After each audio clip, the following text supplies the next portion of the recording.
Shalom, selamat pagi semuanya. Pagi ini saya akan baca sangat banyak ayat dan saya ingin bicara tentang Roh Kudus.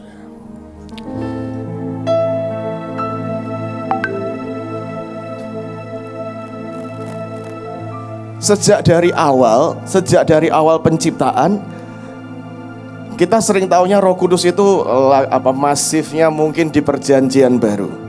Tapi sebenarnya bahkan dari ayat pertama di Alkitab itu sudah ngomong tentang Roh Kudus. Itu roh yang melayang-layang, hovering spirit. Kejadian 1. Pada mulanya Allah menciptakan langit dan bumi.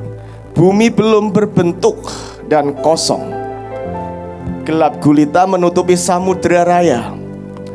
Dan perhatikan, dan roh Allah melayang-layang di permukaan air. Berfirmanlah Allah, jadilah terang, lalu terang itu jadi.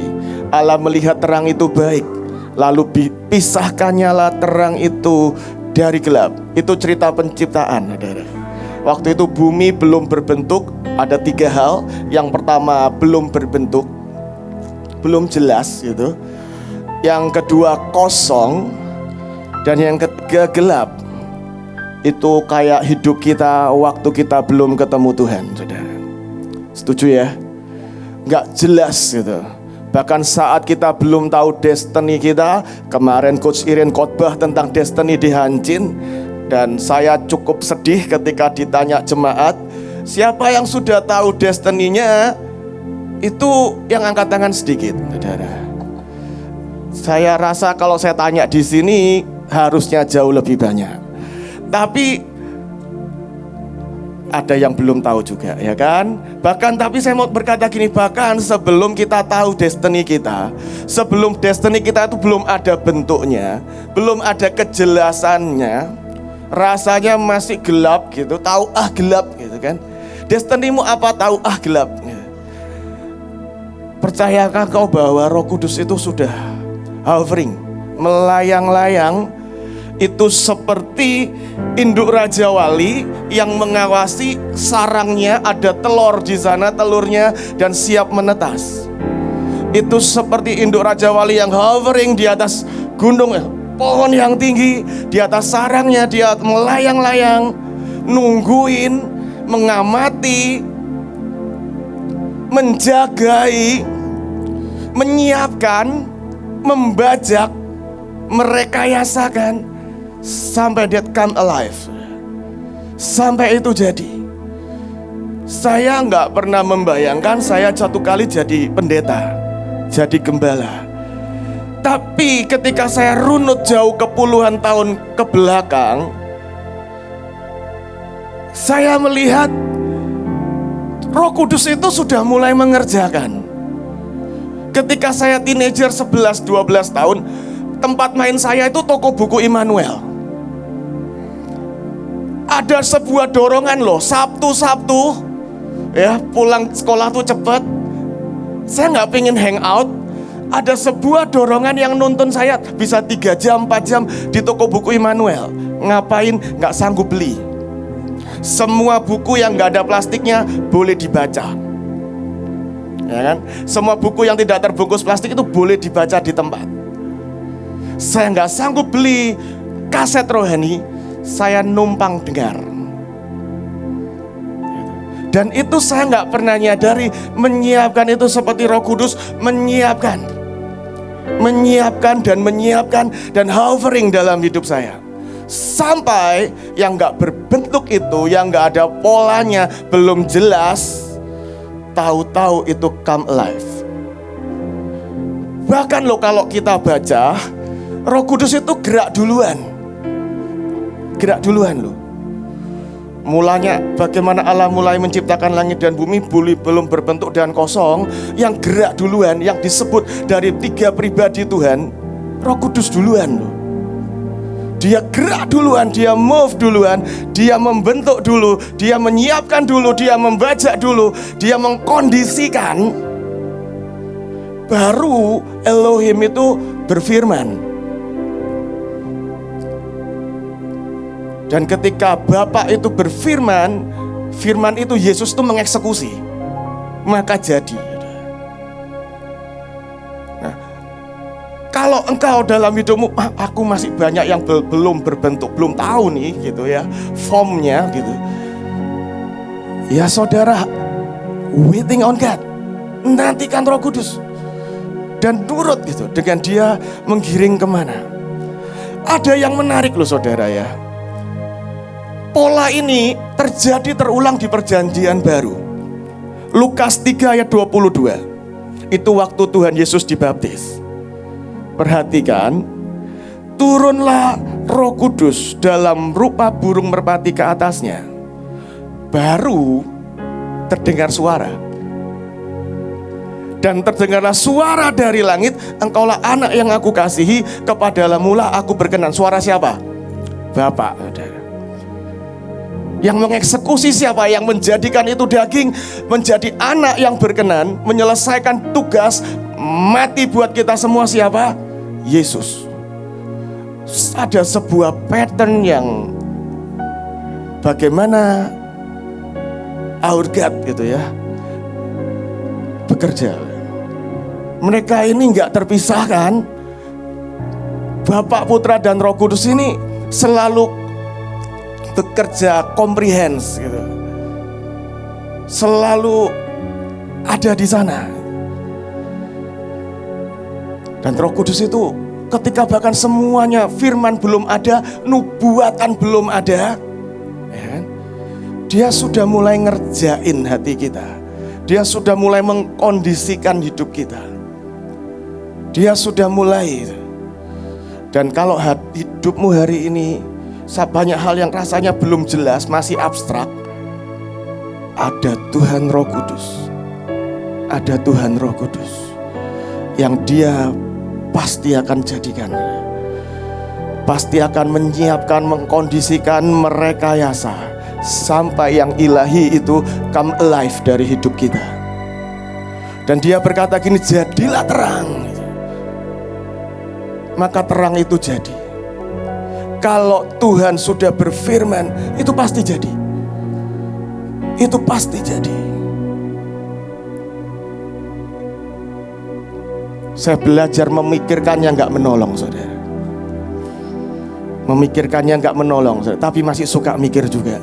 Tapi memikirkannya sesungguhnya tidak menolong. Tinggal percaya saja, karena kalau Bapa itu sudah mengucapkan, firman itu akan menjadikan. Karena setiap yang keluar, firman yang keluar gak akan balik sia-sia, gak akan zero, gak akan.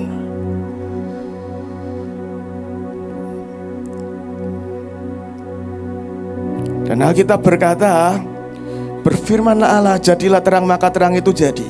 Maka Allah melihat terang itu baik, lalu dipisahkannya terang itu dari gelap. Bukankah ini kayak hidup kita? Kita ini gak jelas, kita ini gelap, kita ini empty hidup kita. Sampai kita ketemu Tuhan, sampai Roh Kudus masuk di hidup kita, kita mulai ngelihat big picture, kita mulai ngelihat jelas, ngelihat destiny, ngelihat masa depan. Kita mulai, Tuhan berkata, engkau terang dunia. Dan terang itu baik. Tahukah engkau, hidupmu itu baik, bahkan sangat baik. Hidupmu itu destininya jadi terang. Dan Alkitab berkata terang itu harus dipisahkan dari gelap. Lebih tepatnya ketika ada terang gak ada gelap, ya kan? Ketika ada terang, gelap itu hilang. Kegelapan itu adalah absen dari terang. Ketika Anda gak berfungsi, gak menyala, ketika saya dan saudara gak berfungsi jadi terang, maka dunia ini akan gelap. Tapi kalau kita berfungsi, dan kita berfungsi dengan sangat amat baik, maka kemuliaan Tuhan akan melenyapkan semua kegelapan. Dan percayalah, engkau itu sangat baik. Engkau sangat baik. Sangat baik. Kalau sampai Tuhan itu mati untuk membayar kita, supaya kita jadi rumahnya Roh Kudus, bait Roh Tuhan, percayalah, engkau itu sangat baik. Hal yang kedua, saudara, saya memperhatikan ada yang pengulangan lagi. Di Kejadian 2 ayat 7, ketika itulah Tuhan Allah membentuk manusia dari debu dan tanah. Kalau tadi belum berbentuk ya, nah ini mulai berbentuk. Tuhan Allah membentuk manusia dari debu dan tanah, bahkan dikatakan segambar. Ada desainnya, ada blueprintnya, segambar dengan Tuhan. Dan perhatikan, dan menghembuskan nafas hidup dalam hidupnya, demikianlah manusia itu menjadi makhluk hidup. Saya mau berkata, bahkan apapun yang kita rancang, sistem terbaik yang kita coba buat, manajemen yang terbaik, latihan yang terbaik, aransemen yang terbaik, koreo yang terbaik, itu baru come alive ketika rohnya dihembuskan.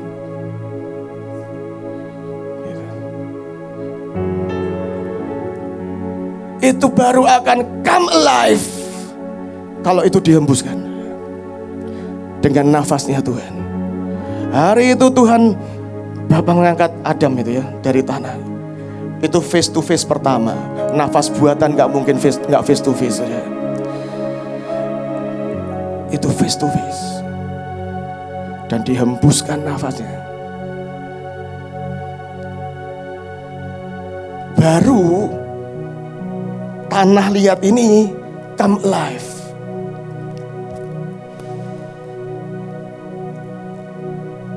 Tadi saya berkata, bahkan gereja, saya pelayanan di gereja, bahkan gereja, saya mau berkata diatur sebaik apapun, didesain sebaik apapun, di manage sebaik apapun, dirancang serapi apapun, kalau enggak ada roh Tuhan, kalau dia enggak berhembus,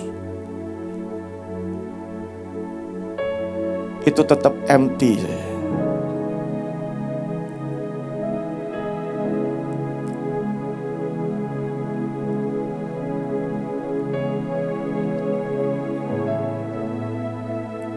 Yohanes 20 ayat 19. Ketika hari sudah malam, pada hari pertama minggu itu berkumpullah murid-murid Yesus di suatu tempat dengan pintu yang terkunci, karena mereka takut pada orang-orang Yahudi. Pada waktu itu datanglah Yesus dan berdiri di tengah-tengah mereka dan berkata, damai sejahtera bagi kamu. Shalom Aleichem bagi kamu. Dan sesudah berkata demikian, dia menunjukkan tangannya dan lambungnya kepada mereka. Murid-murid itu bersuka cita ketika mereka melihat Tuhan.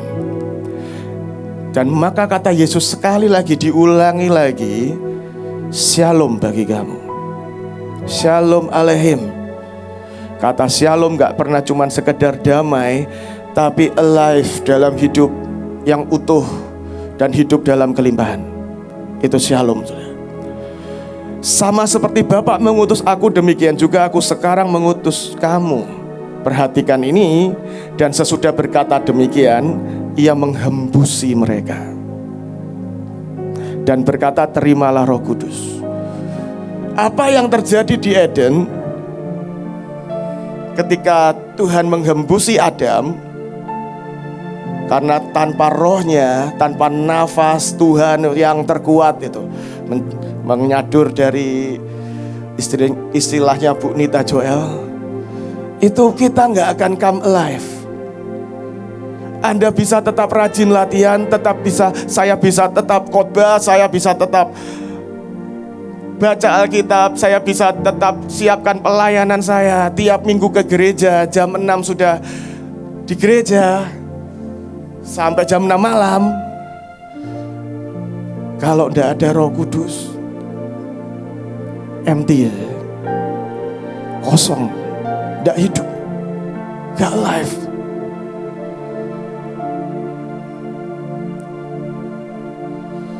Dan sayangnya keturunan Adam itu kan kehilangan roh Tuhan. Karena mereka itu opposite terus. Dan kemudian Roh Kudus membuat mereka banyak kehilangan. Tapi kenapa kok Yesus itu datang berkata, Shalom, aku mau kamu utuh, aku mau kamu whole. Aku mau kamu whole. Nggak cuman hidup, nggak cuman pelayanan, nggak cuman jadi murid, nggak cuman disebut rasul. Aku mau kamu wholeness. Aku mau jiwamu itu utuh. Karena ketika manusia jatuh dalam dosa, jiwa ini banyak korapnya. Tapi Yesus hari itu datang, dia tunjukkan lambungnya, dia tunjukkan tangannya. I've paid you. Aku sudah tebus semua kesalahanmu, semua dosamu, aku sudah tebus. Dan dia berkata, kita sudah lunas dibayar, maka hidup kita ini sekali lagi boleh jadi tempat berdiamnya Roh Kudus.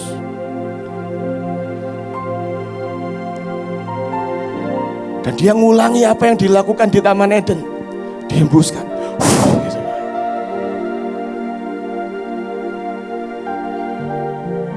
Saya pikir itu akan gak dari jauh begini, saudara. Saya pikir, menurut saya, dia datangi muridnya satu demi satu, sedekat mungkin face dengan face, muka dengan muka. Dan dia hembuskan nafasnya.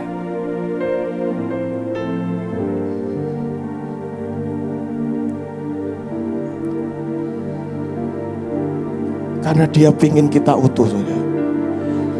Nggak cuma ada di Mahanaim, di Batra bertahun-tahun. Tanpa sadar, saya itu sedang gembalakan mungkin berapa tahun? 8 tahun loh, saudara. 8 tahun. Tapi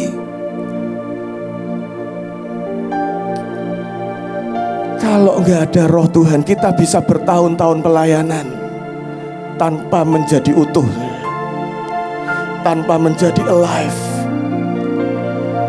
Dan pelayanan itu akan jadi sangat bored, sangat membosankan, meletihkan.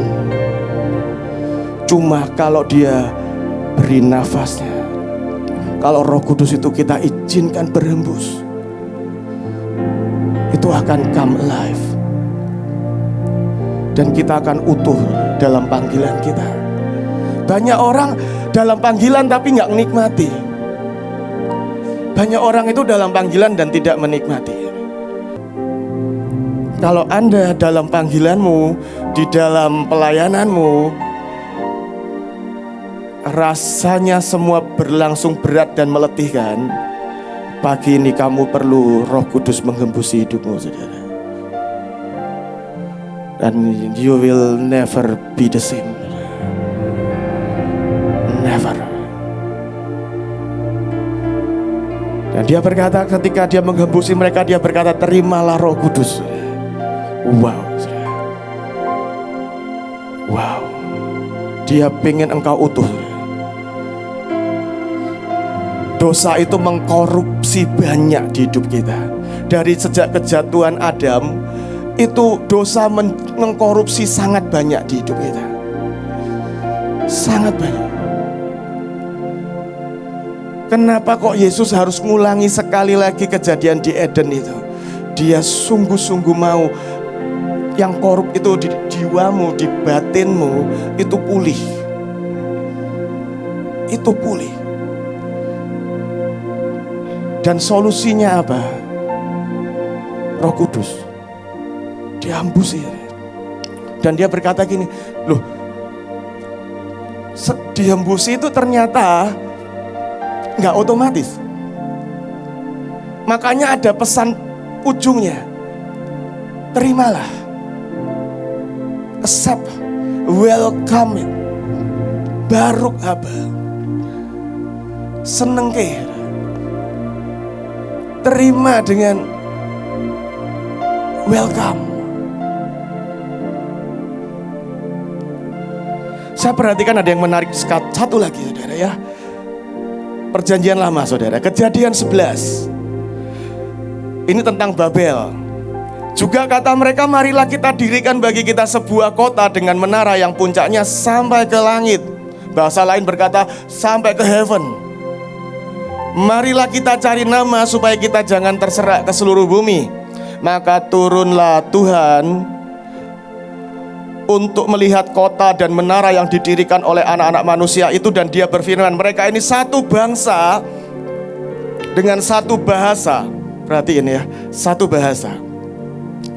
Untuk semuanya ini barulah permulaan usaha mereka. Mulai dari sekarang apapun yang mereka rencanakan tidak ada yang tidak akan dapat terlaksana. Baiklah kita, jamak ya, Bapa, Putra dan Roh Kudus, turun dan mengacau balaukan di sana bahasa mereka, sehingga mereka tidak mengerti lagi bahasa masing-masing. Ternyata bahasa itu memegang satu komponen yang sangat penting, yang membuat mereka bisa membangun Babel, menara itu. Dan mereka punya satu ambisi, kita akan reach to heavens, kita akan bangun ini naik sampai ke langit. Tapi gak usah pakai Tuhan-Tuhanan, gak usah pakai Tuhan-Tuhanan. Dan kita akan bangun ini sampai ke langit, sampai ke surga. Banyak orang membangun pelayanannya tidak di sinilah ya, berharap bisa nyampe ke surga, tapi nggak pakai Tuhan-Tuhanan. Dan andalan mereka apa? Salah satunya bahasa yang sama, motif yang sama, ambisi yang sama. Kalau orang yang sama-sama nyinyir itu kan bahasanya sama, statementnya tuh sama, diulang-ulang, sama.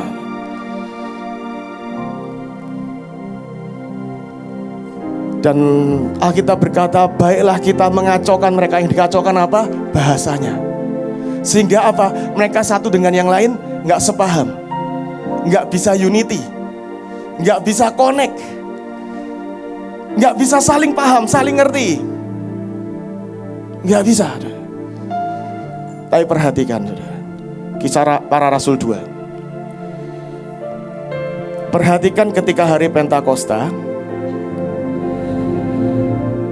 Kisah Rasul 2 ayat 4. Maka penuhlah mereka dengan Roh Kudus. Perhatikan, lalu mereka mulai berkata dalam bahasa-bahasa yang lain, seperti yang diberikan oleh Roh Kudus itu kepada mereka untuk mengatakannya.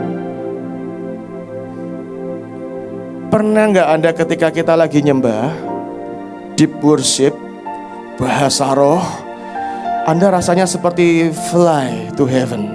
Pernah gak? Pernah gak? Kenapa? Bahasa kita sama, bahasa roh. Pernah gak Anda lihat sebuah YouTube, orang bule ini atau orang Afrika lah ya, dan dia ngomong bahasa yang Anda gak ngerti lah, Inggrismu jelek, tapi ketika dia berbahasa roh, tiba-tiba di sini kayak nyantol, saudara. Pernah nggak? Dan Anda kayak dibawa melayang naik ke sorga gitu. Getting closer to God. Pernah ya? Kenapa? Bahasanya sama. Roh Kudus itu membalikan keadaan dari apa yang terjadi di Babel. Di sana Tuhan ngacoin bahasanya manusia. Di hari Pentakosta, itu yang kumpul bahasanya kan beda-beda, orang macam-macam. Kalau Anda baca ayat berikutnya, dari manalah, dari Kapadosia, Turki berarti ya, dan sebagainya. Bahasanya beda. Tapi mereka tiba-tiba hari itu bisa saling ngerti. Kenapa? Roh Kudus itu naruh bahasa yang sama. Bahasa yang sama. Kita kok gak ngerti? Gak apa-apa, roh kita ngerti. Amin. Pikiran kita gak ngerti, gak apa-apa. Kalau masih ada yang ketika kita lagi berbahasa roh, terus kemudian Anda merasa terusik dan ini apa sih gitu ya, coba take away gitu, pikirannya di take away dulu saudara, dan Anda ikut nyembah. Gak apa-apa. Nikmati aja, enjoy it, embrace it. Karena rohmu itu ngerti. Rohmu itu ngerti. Dan tiba-tiba kau akan ngerasain fly to heaven.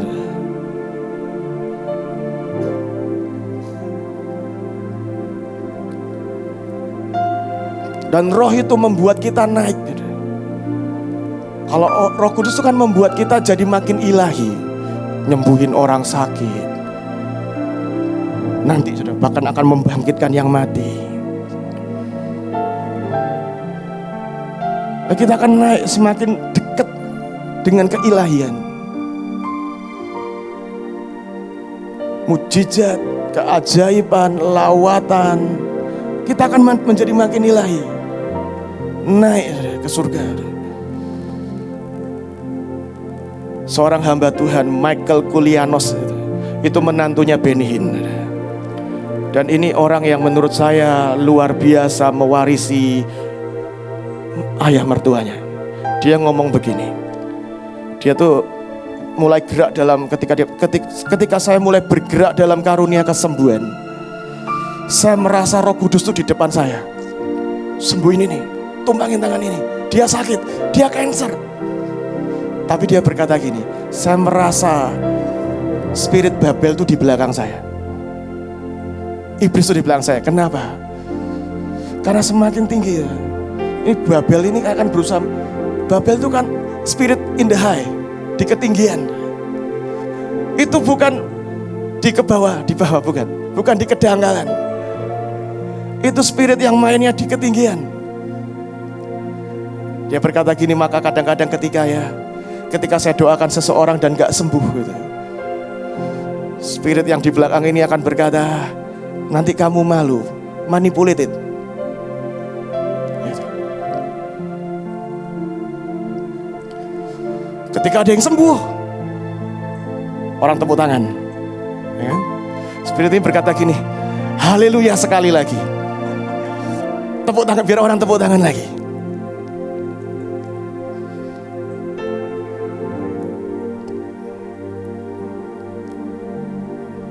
Maka roh ini harus dihardik, diusir jauh-jauh. Karena kalau tidak, di ketinggian itu, Spirit ini berkata, kok enak menarahku jatuh sendirian. Aku akan menghempaskan engkau juga.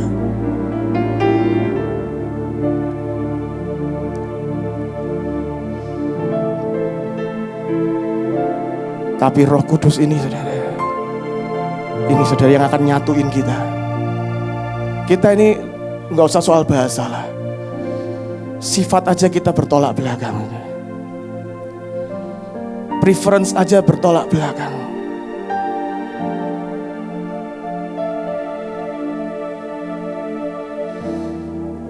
Tapi Roh Kudus itu akan menyatukan kita dan kita akan make things done, saudara.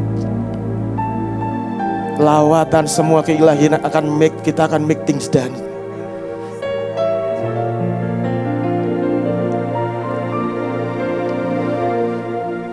Yang terakhir, saudara. Kejadian 6 ayat berapa ya ini ya? Ayat 3. Kejadian 6 ayat 3 saya bacakan dalam King James ya. And the Lord said, my spirit shall not always strive with man, for that he also is flesh. Itu sampai situ ada. Roh Kudus itu gak akan selama-lamanya tinggal mimpin hidup kita. Kalau kita baca di perjanjian lama, Roh Tuhan itu nuntun, guidance. Sebenarnya fitur penolong dan penuntun pada segala kebenaran itu sudah ada di perjanjian lama. Tapi masalahnya bangsa Israel itu suka eyel-eyelan. Makanya Tuhan berkata gini, maka rohku itu gak akan selamanya eyel-eyelan. Strive, berdebat, berjuang, maksa, gak akan. Karena mereka toh cuma pengennya kedagingan dan keinginnya semua yang najis dan semua dosa.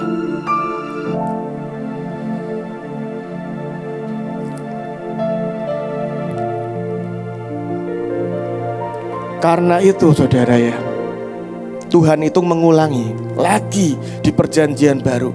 Itu kayak seperti sebuah hubungan dengan Roh Kudus itu dipulihkan gitu. Dipulihkan. Yesus itu membuat kita bisa connect dengan Roh Kudus, dengan hubungan yang pulih. Yohanes 16 ayat 13, tapi apabila Dia datang, yaitu Roh kebenaran, Dia akan memimpin kamu ke dalam seluruh kebenaran. Sebab Dia tidak akan berkata-kata dari dirinya sendiri, tapi segala sesuatu yang didengarnya, itulah yang akan dikatakannya. Dan Dia akan memberitakan kepada kamu hal-hal yang akan datang. Saya kasih beberapa contoh bahwa Roh Kudus itu bisa mimpin. Roh Kudus itu pemimpin, nuntun kita. Saya suka ilustrasi ini saudara ya. Siapa di sini yang suka menggunakan GPS? Saya saudara, karena saya mudah tersasar. Bahkan tempat yang sering saya lewati saya mudah tersasar. Navigasi saya itu jelek banget. Dan peplekmatisan saya enggan bertanya pada orang. Lebih baik muter-muter. Nah, tapi ada bedanya saudara. Roh Kudus dikatakan penuntun, akan menolong kamu, memimpin kamu pada segala kebenaran, menunjukkan jalan menuju kebenaran. Tapi ada bedanya loh GPS sama Roh Kudus. Kalau GPS, Anda yang set destination-nya. Kalau Roh Kudus, Dia yang ngeset destinasinya. Kalau Anda yang ngeset, Dia akan berkata turn around, stop, turn around. Ada contohnya. Kisah Rasul 16 ayat 6, mereka melintasi tanah Frigia dan tanah Galatia karena Roh Kudus mencegah mereka untuk memberitakan Injil di Asia. Setibanya di Misia, mereka mencoba masuk daerah Bitinia, tapi Roh Kudus tidak mengizinkan mereka. Masalahnya kalau orang Israel suka terabas, suka eyel-eyelan, strive. Jadi Roh Kudus itu akan capek, turn around, berhenti dulu, stop, turn around. Akhirnya dia buat saudara.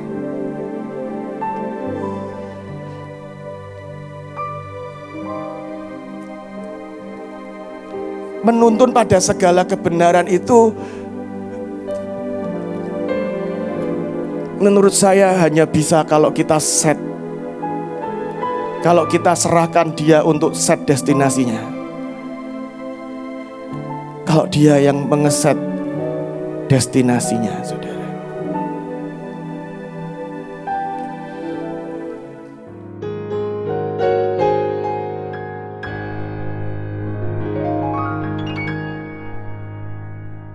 Saudara masih siap belajar, Bapak Ibu? Siap. Amin. Amin. Saya nggak janjian dengan Bapak Fendi, tapi ada kemarin sebenarnya saya coba mau berniat menghubungi beliau mau sampaikan apa gitu. Tapi tadi waktu saya dengarkan Roh Kudus, saudara, ini nyambung banget dengan apa yang nanti akan kita belajar sama-sama. Matius 4 ayat 1. Ini saya nggak tahu kenapa hari-hari ini saya lagi merenungkan ini Bapak Ibu. Ini mungkin khotbah atau sharing firman yang mungkin Bapak Ibu pernah dengar cukup sering, yaitu tentang pencobaan di padang gurun. Kita tahu bahwa beberapa hari atau beberapa waktu terakhir kita sedang dibukakan dengan 3 hal roh spirit yang mencoba menghentikan, dan dalam nama Yesus kita tidak terhentikan. Amin Bapak Ibu. Dan tiba-tiba kayak Tuhan tuh bicara ini rules of 3, kayak bicara tentang 3 hal. Kita tahu Tuhan kita Bapa, Putra, Roh Kudus, kita roh, jiwa, dan tubuh. Tapi juga di Alkitab dikatakan ada keinginan mata, keinginan daging, dan keangkuhan hidup. Dan hari ini waktu saya tanya Tuhan tuh bilang begini saudara. Ini kalau 3 hal ini yang dihadapi Tuhan ketika Dia penuh Roh Kudus, berarti ini bukan hal yang sepele Bapak Ibu. Ini bukan hal yang sepele, ini bukan hal yang receh.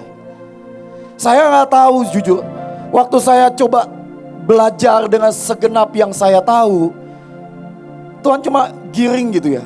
Seperti yang tadi disampaikan, Roh Kudus menuntun. Dan anehnya begini Bapak Ibu, justru ketika Roh Kudus turun ke atas hidup saudara dan saya, Tuhan seperti perlu menunjukkan saudara di hadapan iblis. Saudara dan saya jadi display. Amin Bapak Ibu.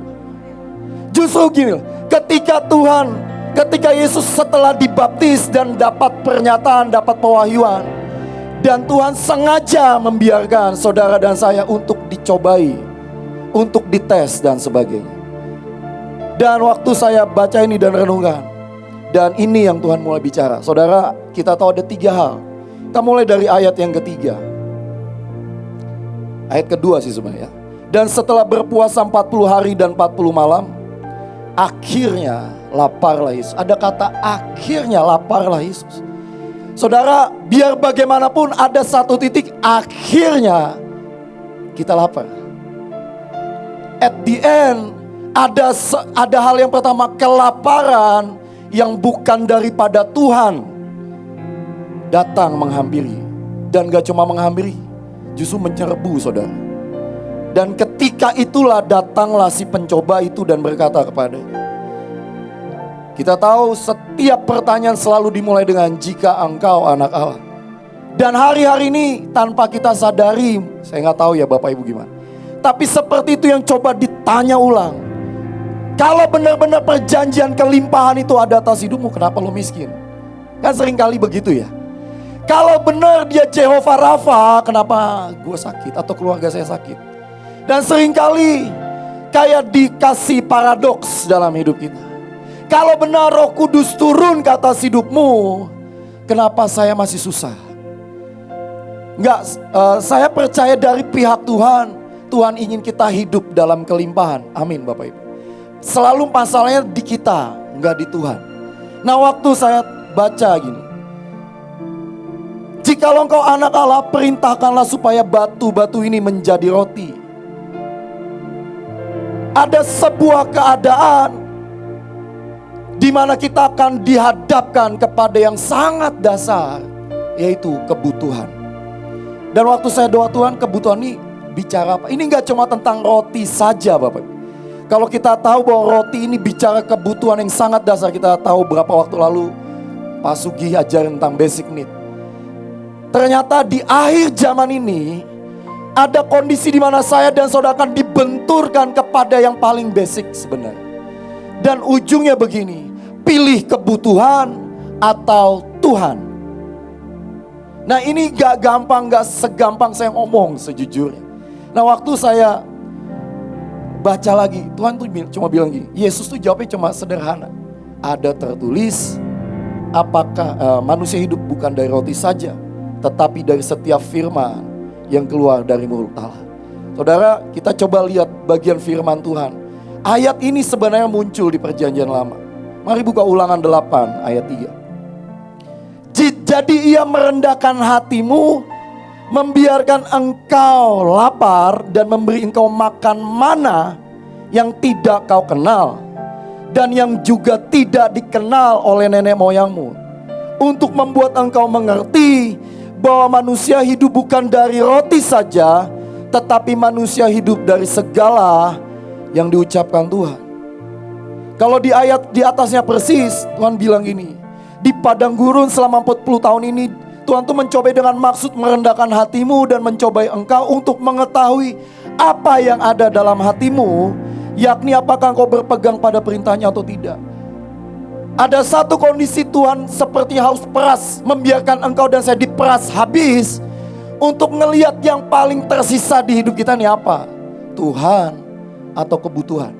Nah masalahnya begini, yang membuat kita desperate itu Tuhan atau roti. Nah ini persoalan sebenarnya. Dan sejujurnya gini, iya ya, yang membuat kamu desperate Tuhan atau posisi gitu.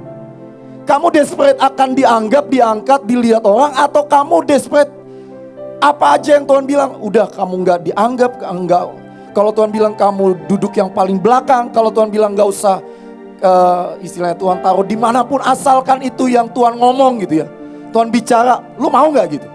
Nah masalahnya banyak dari kita gitu, belum desperate banget tentang apa yang Tuhan bicara. Kita masih desperate apa yang kita pengen, bukan apa yang Tuhan mau. Nah ini akan sangat berbahaya Bapak Ibu. Sejujurnya akan sangat berbahaya. Kalau saya jujur dengan saya desperate-nya apa sih? Ya saya desperate-nya pengen kaya gitu. Saya desperate-nya pengen diberkati Bapak Ibu. Salah gak diberkati? Enggak salah. Ya. Bahkan beberapa hari lalu Ibu Panglima bilang ini, kalau level pemimpin lo belum diberkati, belum kaya, ada yang salah dengan hidup. Hari itu saya pulang dengan ini, Tuhan, apa yang salah di gua? Yang salah adalah keinginanmu mau jadi kaya, bukan keinginanmu ngejar Tuhan. Saudara, kalau Tuhan jadi satu-satunya yang desperate dalam hidupmu, maka semuanya akan ditambahkan. Amin. Amin Bapak. Dan ketika masalahnya gini, masalah bukan Tuhan gak mau berkati Roy gitu. Masalah waktu Tuhan berkati Roy, hatinya Roy itu masih akankah masih tetap Tuhan atau kebutuhan? Tuhannya paling belakang, depannya kebu gitu ya. Jadi kebutuhan gitu ya, bukan Tuhan. Tadi pagi iya ya Tuhan, benar ya. Saya masih butuh apa hari-hari ini? Masih butuh dianggap, masih butuh dihargai, masih butuh dilihat keren, nyiapin firman khotbah yang baik, didengar dan orang lain diberkati. Itu desperate-mu kan gitu. Dan justru itu yang hari-hari ini yang iblis tuh akan hembuskan. Satu sisi Roh Kudus menghembuskan kebenaran, tapi iblis juga menghembuskan sesuatu. Dan mari belajar kita kenali hembusan mana Bapak Ibu. Karena di poin di mana Yesus dipenuhi Roh Kudus, hembusan dari pihak musuh juga datang Bapak Ibu. Dan itu yang di akhir zaman ini, kalau di 1 Yohanes 2 dibilang, itu nggak datang dari Bapa. Dan anehnya Bapak Ibu, nanti kita baca ayat. Semua yang dihembuskan dari pihak musuh ini ujungnya membuat kita kehilangan kehidupan. Nggak menghidupkan apapun.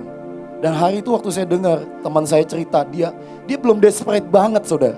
Dan Tuhan tuh ngomong gini, seberapa kamu desperate sama aku nih, itu menentukan kamu bisa lewati ini, bisa tetap mencintai Tuhan. Bahkan ketika berkat itu datang dalam hidupmu, hatimu gak bergeser sedikit. Saudara, saya jujur saudara, di keluarga saya ini secara warisan jasmani, wah keren saudara. 4 tingkat di atas saya, itu zaman itu udah punya kuda ya. Kakek buyut saya ini udah punya kuda, tapi di saya nggak ada kuda saudara ya. Jadi zaman itu orang punya kuda itu udah orang kaya banget. Turun, nyampe di saya, nyampe di keluarga.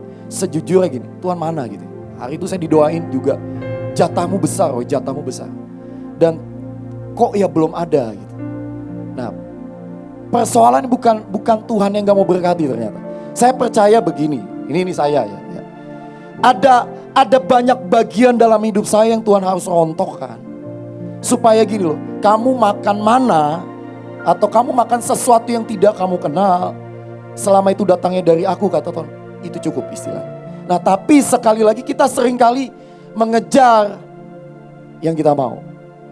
Dan persoalannya begini, semua orang lapar dikasih makan aja, makan apa aja dia makan. Bener gak Bapak? Nah yang kedua yang Tuhan ingatkan begini, waktu kamu lapar, apakah kau membiarkan aku yang paling dalam di hatimu atau apa yang kamu mau?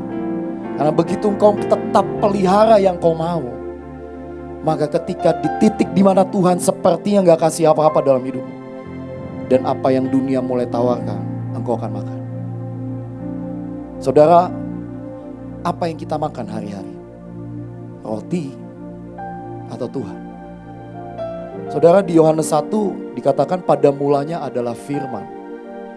Tetap Tuhan pengen gini, nah buat aku, maukah kamu hidup lewat apa yang kukatakan? Saudara, kalau misalnya hari-hari ini Tuhan bilang, buat usaha A, buat usaha B, oke, jalannya.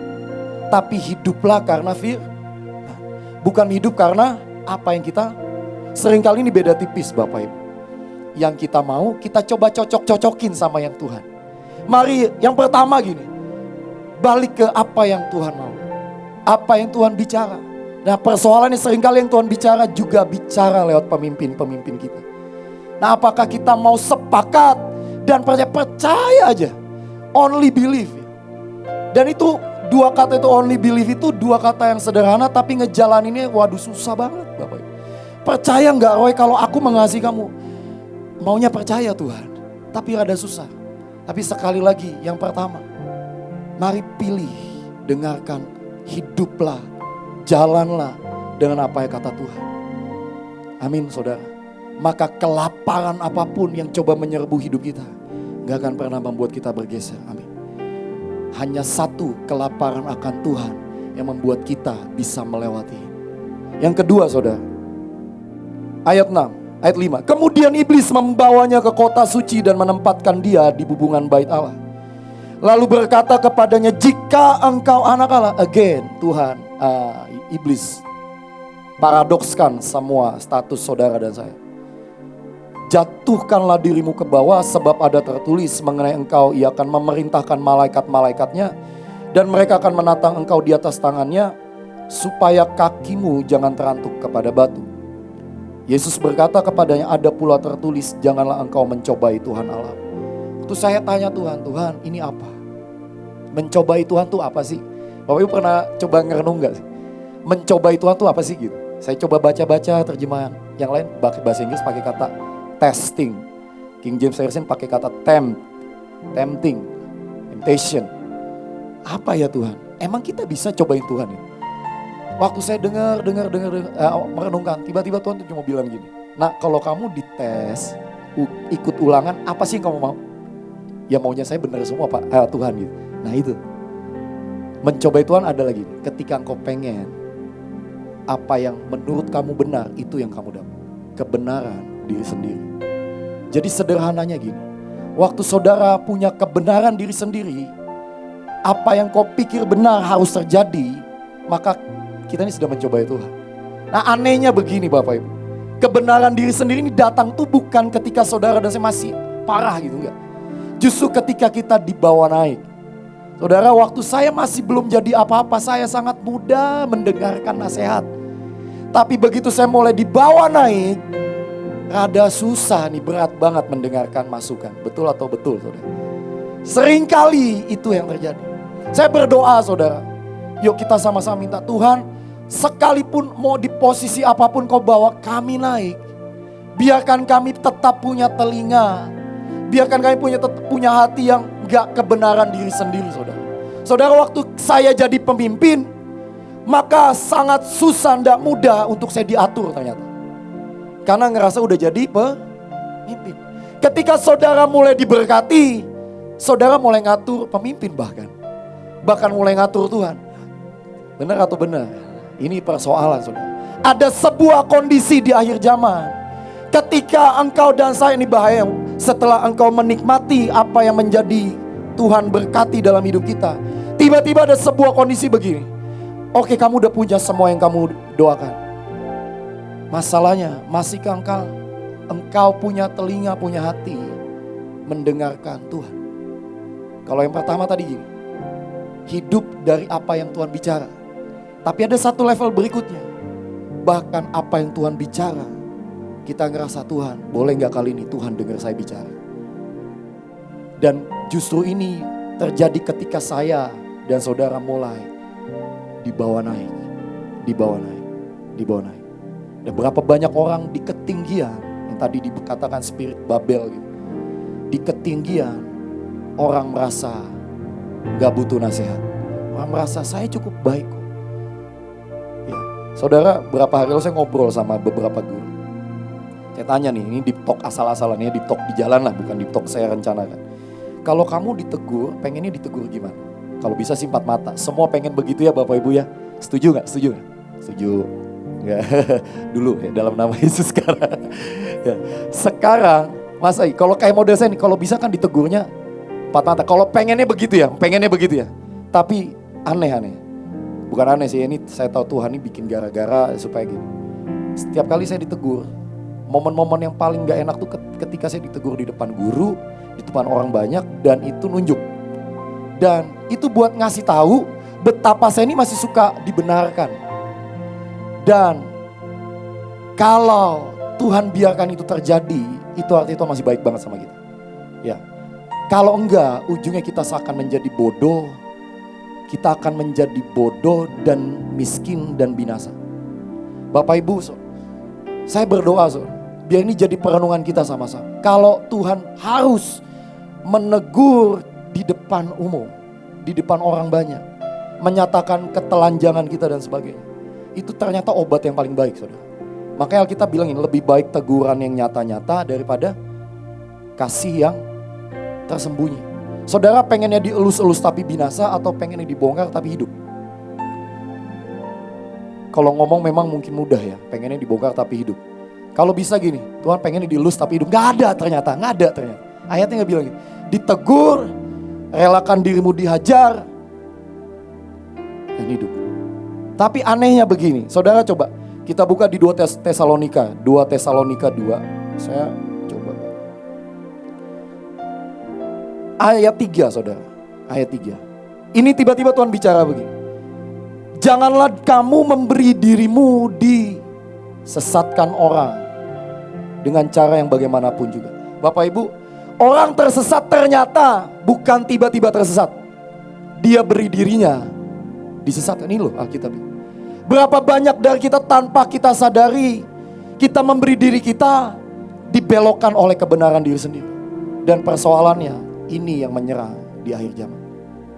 Dan mari Bapak Ibu, jangan biarkan dirimu disesatkan. Jangan beri dirimu disesatkan. Beri dirimu dididik, dihajar, diomelin, dikasih tahu, dimaki-maki lebih baik. Saudara, saya ini bukan orang yang suka dimaki-maki, tapi percayalah, saya butuh itu ternyata. Yang terakhir saudara, yang gak lama-lama yang terakhir. Terakhir Tuhan dibawa oleh iblis ke atas gunung yang sangat tinggi dan memperlihatkan kepadanya semua kerajaan dunia dan kemegahan. Ada satu titik ini akan lebih mengerikan lagi sebenarnya.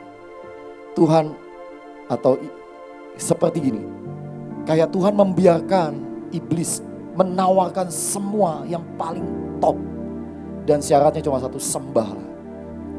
Lalu Yesus bilang, ada tertulis, enyahlah sebab enyahlah iblis sebab ada tertulis, kau harus menyembah Tuhan Allahmu dan hanya kepada Dia sajalah engkau berbakti. Waktu saya tanya Tuhan, oke, saya tahu Tuhan, ini nyembah. Lalu tiba-tiba Tuhan ngajarin begini, nah, cek apa mesbahmu. Cek apa mesbahmu. Saudara, kita tahu beberapa waktu ini Tuhan ajar kita lagi tentang mesbah.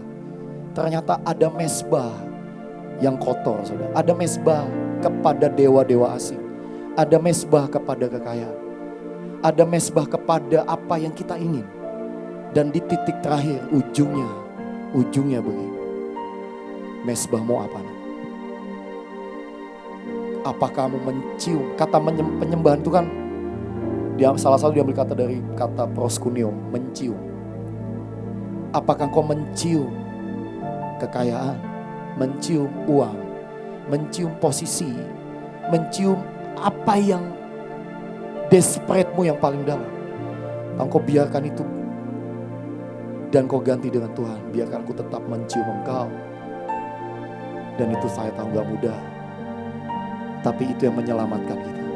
Saudara, ketika Roh Kudus turun ke atas hidup kita, mau tidak mau, Dia harus sepertinya membiarkan, tapi Dia harus mengosongkan yang paling dalam untuk membiarkan Dia satu-satunya yang kita mau. Nah, roh yang ada pada kita diingininya dengan cemburu. Kalau Tuhan masih cemburu sama kita, itu sangat baik. Tapi kalau Tuhan udah gak cemburu sama kita, bertobat. Tapi kalau hari-hari ini Tuhan cemburu sampai Dia harus memporak-porandakan istilahnya, mengacaukan banyak hal dalam hidup, itu baik. Kalau Tuhan harus mengizinkan Dia kacaukan bangunanmu demi kita, atau Tuhan dapat get attention dari hidup kita, itu baik.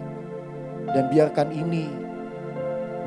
pengenalan ini, pengertian ini yang membuat kita bisa lewati dan menang. Terakhir saudara, mari kita buka 1 Yohanes 2 ayat 16. Sebab 1 Yohanes 2 ayat 16 dan 17. Sebab semua yang ada di dalam dunia, yaitu keinginan daging dan keinginan mata serta keangkuhan hidup, bukanlah berasal dari Bapa, melainkan dari dunia. Dan dunia ini sedang lenyap dengan keinginan. Tetapi orang yang melakukan kehendak Allah tetap hidup selama-lamanya. Biar kita tetap hidup karena kita memilih lakukan apa yang Tuhan mau, bukan apa yang kita mau.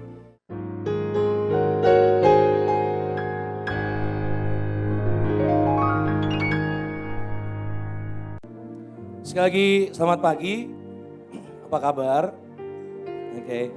Bapak Ibu, sekian waktu terakhir saya ini merenungkan cukup banyak hal. Salah satunya di perenungan saya adalah saya ini lihat orang-orang yang datang dan pergi. Saya lihat orang-orang yang mengalami Tuhan, ketemu Tuhan, mereka dijamah Tuhan, mereka face to face, mungkin face to face, atau paling enggak mereka pernah dijamah dengan Tuhan minimal 3, 5, 10 kali. Saya lihat setiap pekerjaan dan proyek yang harus dikerjakan baik dari setiap unit atau saudara dan saya sebagai Manaim, sebagai Batra. Juga proyek dan destiny dari setiap keluarga saudara dan setiap nama pribadi saudara dan saya. Saya menemukan seperti ini gara-garanya saya orang yang di hidup saya belajar dan diajar seperti ini. Saudara dan saya ini sedang main bola. Dan kita ini perlu sebuah gawang dan gol yang harus dicetak. Karena tanpa gol, tanpa gawang, saudara dan saya akan menghabiskan cukup banyak waktu muter-muter di lapangan itu. Tenaga dan semuanya. Kenapa muter? Mau dibawa mana? Rebutan. Dorong-dorongan, ada yang cedera atau apapun. Dan tidak ada gol yang diciptakan karena tidak ada gawang, tidak ada yang dituju. Saya orang yang belajar hidup saya, kenapa Bapak Ibu, para pemimpin, Ibu dan para pemimpin dan para hamba Tuhan selalu meneriakan tiap tahun seperti ini, tiap 6 bulan seperti ini, sampai ada masanya Batra itu sampai dari setahun sekali, 6 bulan sekali, 3 bulan sekali, lama-lama sebulan sekali harus ada, lama-lama tiap Sabtu, Senin, dan kumpul per unit saudara dan saya, kita harus nangkep sesuatu. Sampai saya menyadari ada orang-orang yang saya lihat dulu. Sampai sekian waktu terakhir mereka datang dan pergi. Orang-orang di pemusik yang dulu dari Man of God aja dulu saya lihat ada. Terus gak ada beberapa orang yang dulu bersama-sama. Saya tuh tanya ke Tuhan, Tuhan ada apa? Karena saudara dan saya ini butuh ada yang mengikat kita dengan Tuhan. Contoh saudara bisa lihat paling mudah adalah ini nih. Selendang-selendang di atas. Saya berdoa setiap kali saudara dan saya pergi menghadap Tuhan. Selendang ini turun satu persatu atas namamu dan atas nama saya. Atas nama keluarga saudara, keluarga saya. Atas nama unit, atas nama Manaim, atas nama Batra, atas nama Indonesia. Atas nama provinsi. Ditulis karena itu diturunkan Tuhan buat personal. Kenapa? Supaya waktu kita datang ke Tuhan. Kita connected, kita terhubung, kita nyambung dengan Tuhan. Kenapa nyambung itu penting? Saya baru menemukan ada satu malaikat jatuh namanya Belfegor, pernah dengar? Itu dari gorengan tahu dan bakso digoreng tepung. Belfegor. Saya baru menyadari sambil tengok. Belfegor itu ngeri, namanya artinya adalah the Lord of the Gap. Kalau ada keretakan pasti ada dia. Entah itu keretakan jasmani, keretakan di bumi, keretakan jiwa dan semuanya. Pasti ada yang dia yang main. Nah, dari lihat ini, lihat itu. Yang Tuhan kenapa nyambung itu perlu. Karena jangan sampai saudara dan saya ini setiap kali kita datang di hadirat Tuhan.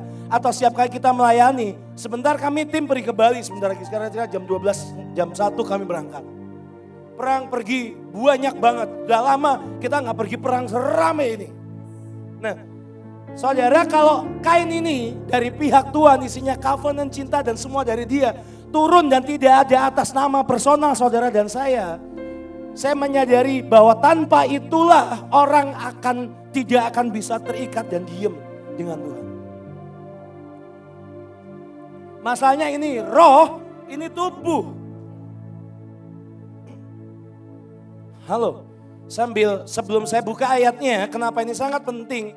Saudara, ke depan itu kita nggak tahu ada apa. Berbicara tentang semua yang turun selendang-selendang perjanjian dan jalur antara saudara dan saya pribadi dengan Tuhan.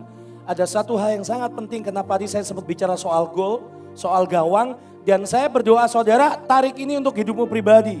Kalau saudara sampai hari ini muter-muter, masih muter-muter di gawang, di lapangan saudara. Gak selesai-selesai. Soalnya artinya saudara dan saya, unit saudara, keluargamu dan saya belum lihat golnya. Dan hari makin malam makin gelap. Saudara mau nembakin bola kemana? Kalau mumpung masih ada terang ini. Mumpung masih ada hadirat Tuhan dan rohnya. Saudara dan saya perlu menemukan gol itu. Mari buka di Amsal 29. Ini ayat yang saudara sudah sangat sering dengar. Tapi saya kemarin menemukan sesuatu yang ajaib sekali yang berhubungan dengan semua yang Tuhan pengen lepaskan dari hidup saudara dan untuk saudara dan saya dan bangsa kita. Yang tertulis atas namamu dan saya pribadi. Amsal 29 ayat 18. Bila tidak ada wahyu, menjadi liarlah rakyat. Berbahagialah orang yang berpegang pada hukum. Bila tidak ada wahyu, yang diterjemahan bahasa aslinya ditulis bila tidak ada prophetic vision.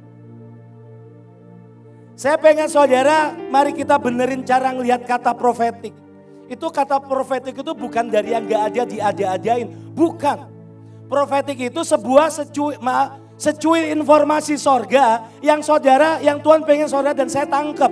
Secuilannya, informasi demi informasi ilahi ini, saudara dan saya tangkap. Bentuknya jadi talit, bentuknya dari semua yang saudara lihat ini. Dari potongan demi potongan, demi potongan, demi puzzle yang dijadikan satu, jadi sebuah formasi. Itu prophetic vision. Orang akan jadi liar tanpa prophetic vision, tanpa sesuatu yang dari sorga. Saudara dan saya pribadi, nama demi nama, lihat dan terima. Di masa ini, saya bicara untuk masa ini dan ke depan. Sudah gak bisa cuma ngikut.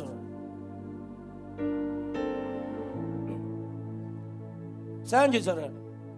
Tanpa prophetic vision. Di The Message terjemahnya juga asik. Kalau seseorang atau orang-orang manusia tidak bisa melihat what God is doing. Kalau orang tidak bisa lihat apa yang Tuhan sedang kerjakan. Mereka akan kepleset sendiri.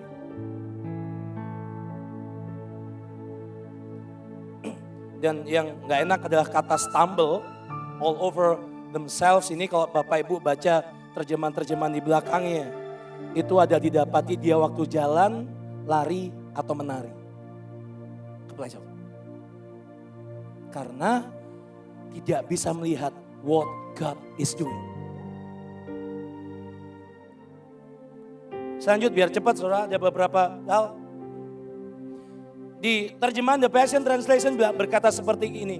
Ketika tidak ada prophetic vision yang jelas, orang akan dengan mudah wander astray, mengembara dan menjadi murtad.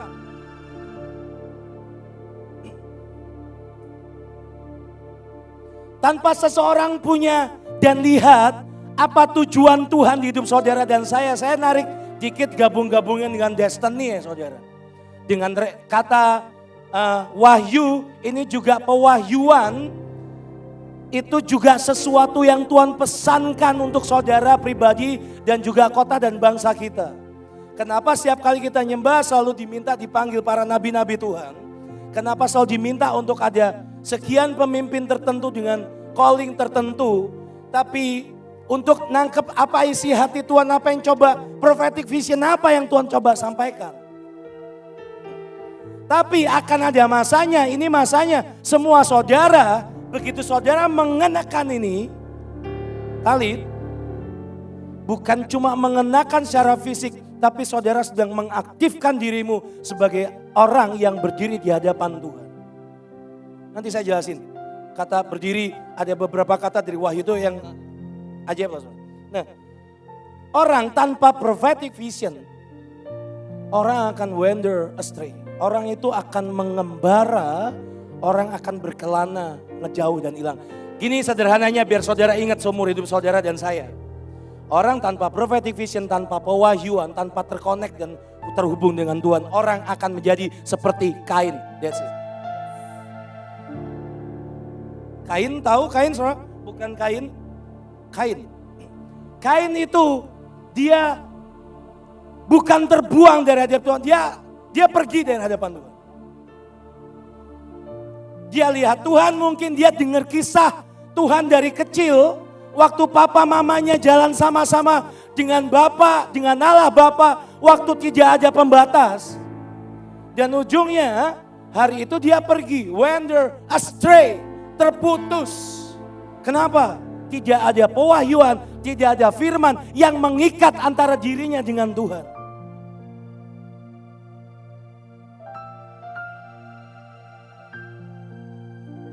Kata di bahasa Gerika, Septuaginta atau kitab Apokripa apalah itu saudara. Itu kata wander astray itu artinya kendor, lepas, tapi lebih tepatnya dia ditelanjangi. Tanpa nubuatan, tanpa firman, tanpa prophetic vision, tanpa sebuah pewahyuan, tanpa sebuah covenant. Covenant dilepaskan dari sorga di tengah hadirat Tuhan, orang akan ditelanjangi. Orang akan telanjang, orang akan ditelanjangi. Itu artinya liar, sebanyak dari berbagai bahasa. Ujungnya sangat mengerikan. Saya berdoa sebelum saya lanjutkan ini. Bapak Ibu sudah punya covenant personal. Yang bukan cuman iya perjanjian darah, iya perjanjian garam. Tapi ayat yang memang salah satunya, satu lagi yang perlu saudara dan saya tambahkan adalah ayat yang memang itu untuk engkau. Yang selendang ini turun ke bawah setiap kali saudara, saya nggak tahu mungkin nanti sebentar kita akan sembah Tuhan lagi. Nanti ada selendang ini turun, itu turun personal atas namamu. Artinya kamu, saudara dan saya ini punya koneksi ke Tuhan. Karena apa? Covenant. Covenant itu dibuat, perjanjian dibuat. Dari dua pihak saudara dan Tuhan bersama-sama. Nah, saya mau percepat, Tuhan tolong dalam nama Yesus. Di bahasa Ibraninya, kata prophetic vision atau wahyu itu pakai kata chazon. Chazon. Chazon itu dari akar kata yang sama dengan chazan. Yang artinya saudara tahu, artinya pemimpin pujian. Nah, dalam nama Yesus. Nah, kata chazon, C-H-A-Z-O-N, itu artinya divine communication. Dan komunikasi itu dua arah. Chazon. Dan kata chazan, kata lanjutannya, kata pecahannya, itu artinya adalah seeing a voice. Bahwa kata chazan, waktu saudara dan saya pengen terima sesuatu yang dari Tuhan, sebuah firman, sebuah covenant, itu perlu divine communication, sebuah komunikasi ilahi. Tapi kata chazan itu juga artinya adalah seeing, melihat, a voice. Suara itu didengar atau dilihat? Hai? Halo? Tapi kata chazan artinya engkau melihat suara. Artinya antara suara itu bisa membentuk, memproyeksikan sebuah keadaan, sebuah suasana. Makanya kenapa ibu itu sering dengan urusan mesbah, itu kenapa cukup intens sekali. Dan cukup keras urusan mesbah, urusan tarian. Karena saudara dan saya tanpa sadar, engkau dan saya diminta untuk punya standarnya seorang nabi, pemusik, penari, penyembah, pemimpin perang. Ngelihat dan dengar. Nah, masalahnya firman ini bukan cuma untuk para pemusik. Without chazon, without chazan, orang akan jadi Kain. Saudara dan saya sebentar, semula saya lanjutkan baca ayat selanjutnya. saudara perlu minta khazon. Saudara nggak bisa kalau nggak lihat, saudara nggak bisa kalau nggak nangkap, saudara dan saya nggak bisa kalau tidak ada divine communication. Ujungnya akan ada selendang yang turun atas namamu, atas provinsimu, atas Papua, atas Bogor, atas semuanya. Atas Indonesia yang tertulis atas nama Indonesia. Kita berapa kali buat itu. Tapi pertanyaannya saya coba perdalam adalah lebih personal adalah saudara punya nggak atas namamu. Supaya mau kondisi seperti apapun ke depan, saudara dan saya tetap keikat. Gak hilang, gak wander astray, tidak telanjang. Orang mau ngomong apa ya terus mau ngomong apa, ya dapurmu cuma segini, sekolahmu, saya dengar bu, sekolahmu cuma segini ya bro,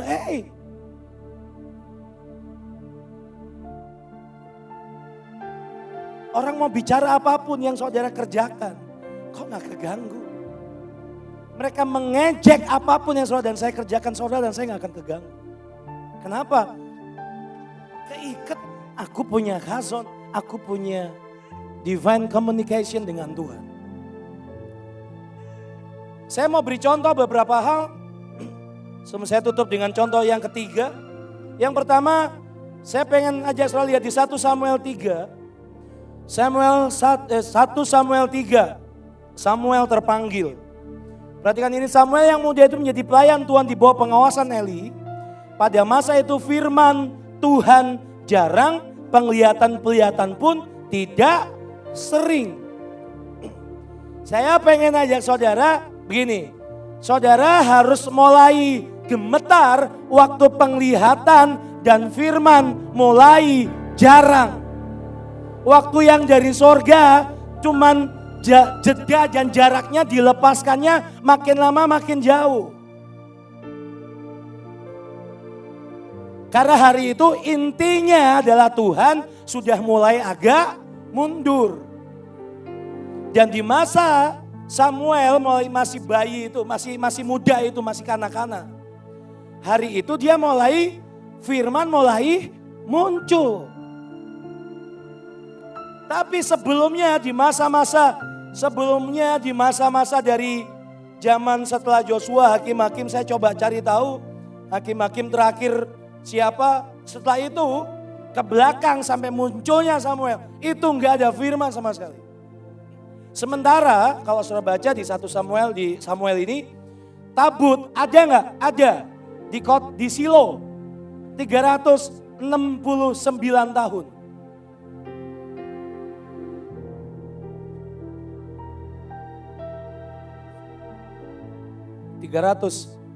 tahun ada tabut di Silo. Orang datang tiap tahun, kadang ada Tuhan, kadang enggak. Kadang ada firman, kadang enggak. Sampai masa Samuel muncul, itu zamannya Eli dan imam-imam yang melayani hari itu. Penglihatan dan firman dan khazon dan prophetic vision jarang.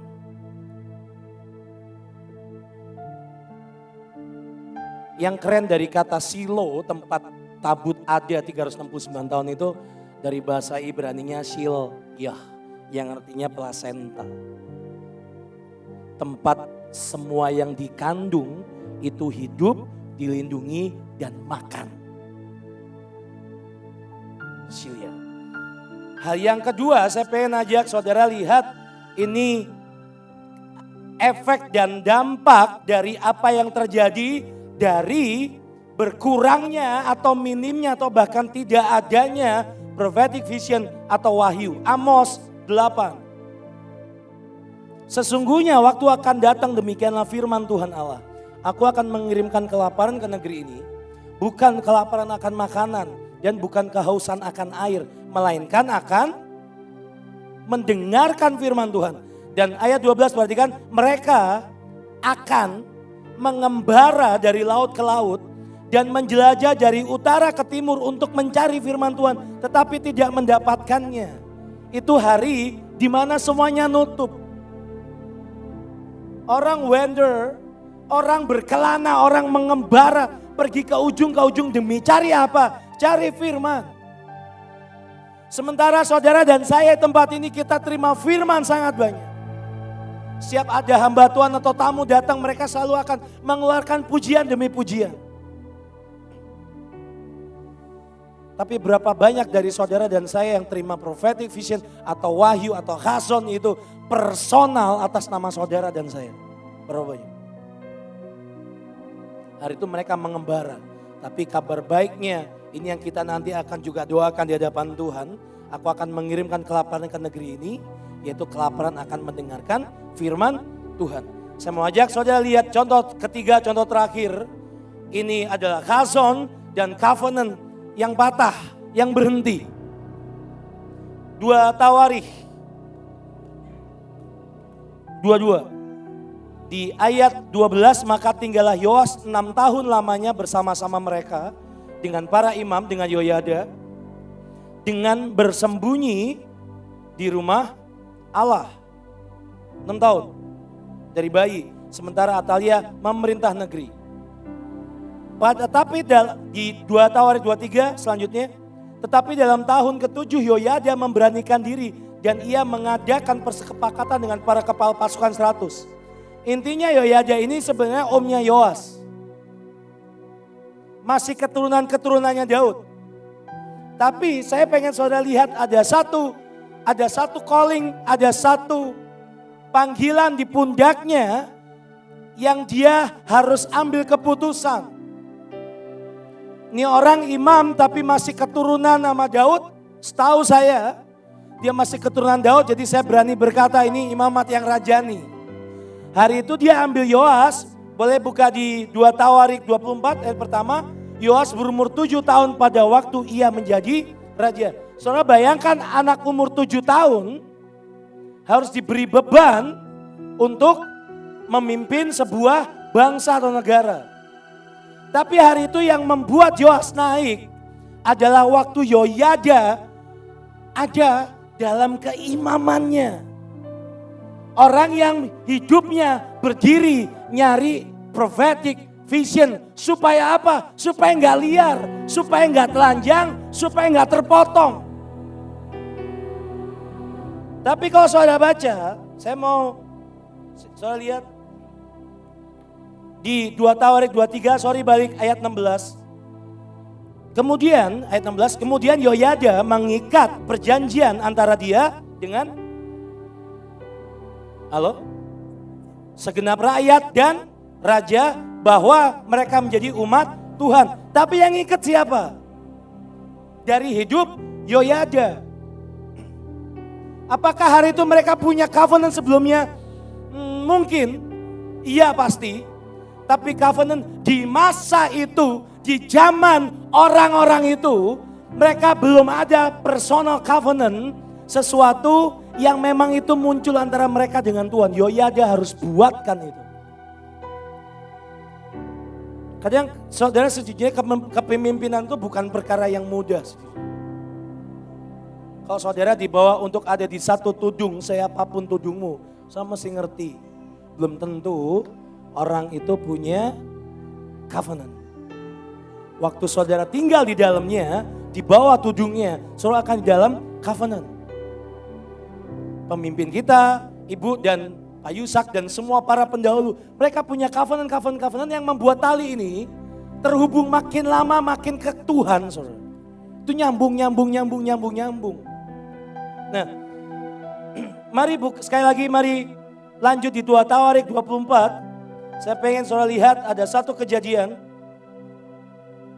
Di ayat 15 kalau nggak salah.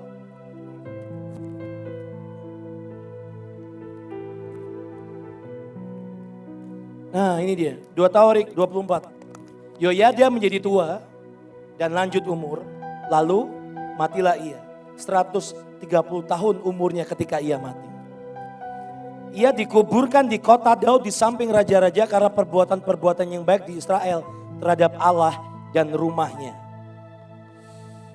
Dan maafkan untuk saudara di dalam nama Tuhan Yesus, saudara seringkali ini yang terjadi. Seringkali covenant itu ada beberapa kejadian covenant itu atau khazon tadi tidak ikut turun ngalir ke bawah, itu dampaknya seperti ini. Bahaya, sesudah Yehoyada mati, pemimpin-pemimpin Yehuda datang menyembah kepada raja. Sejak itu raja mendengarkan mereka. 18, mereka meninggalkan rumah Tuhan, Allah nenek moyang mereka, lalu beribadah kepada tiang-tiang berhala dan patung-patung berhala. Oleh karena kesalahan itu Yehuda dan Yerusalem tertimpa murka.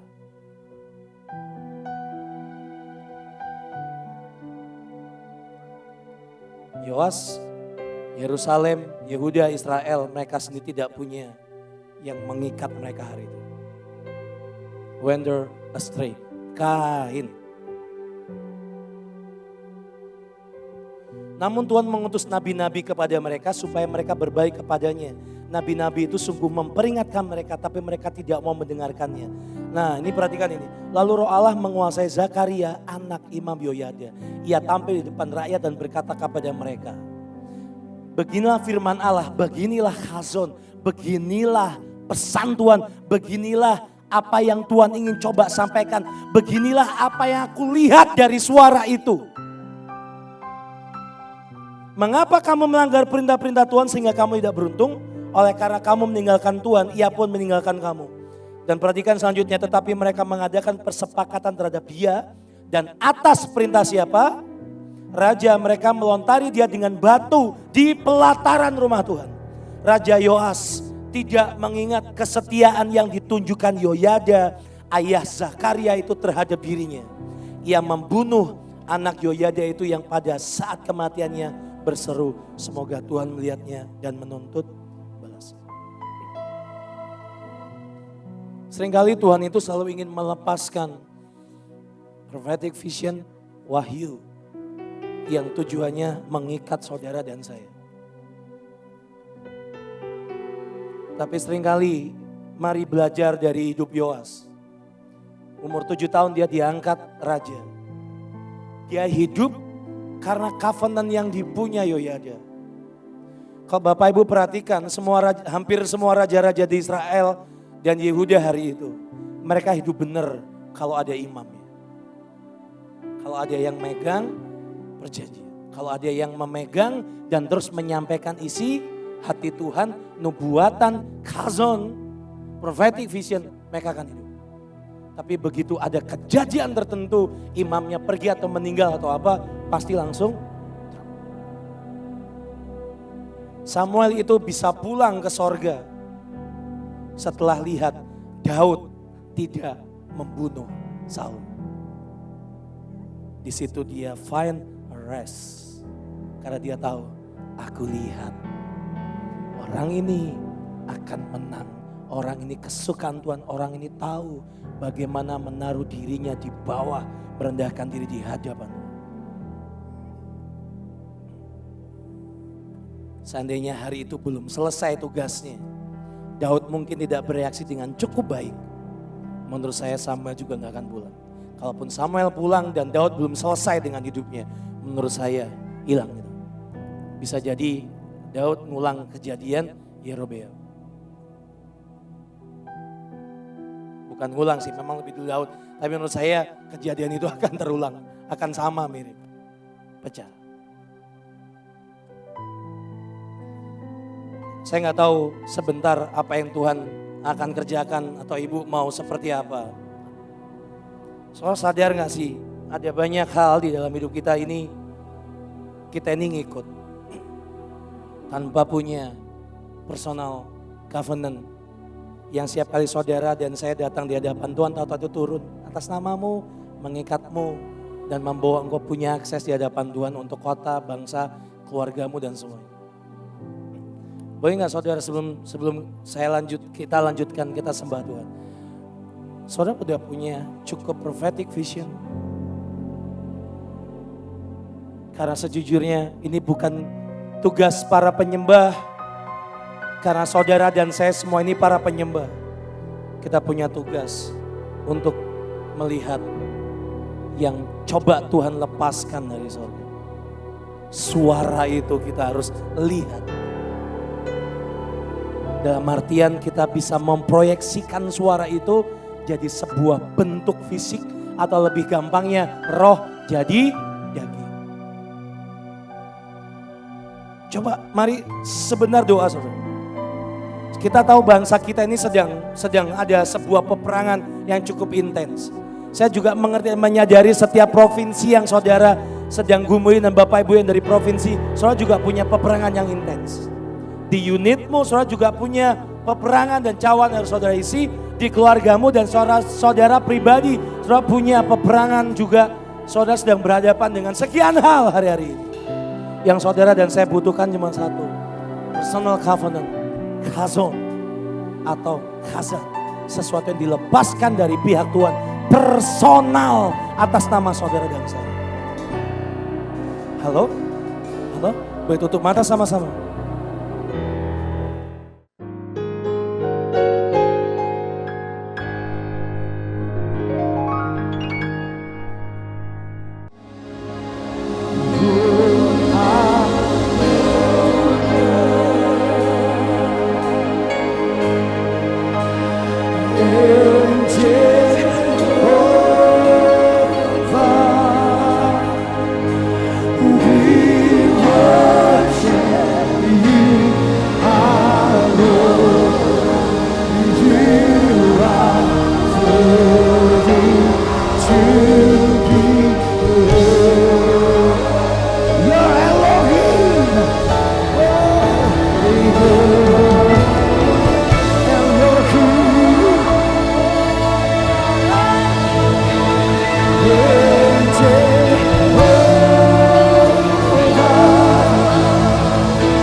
hidupku.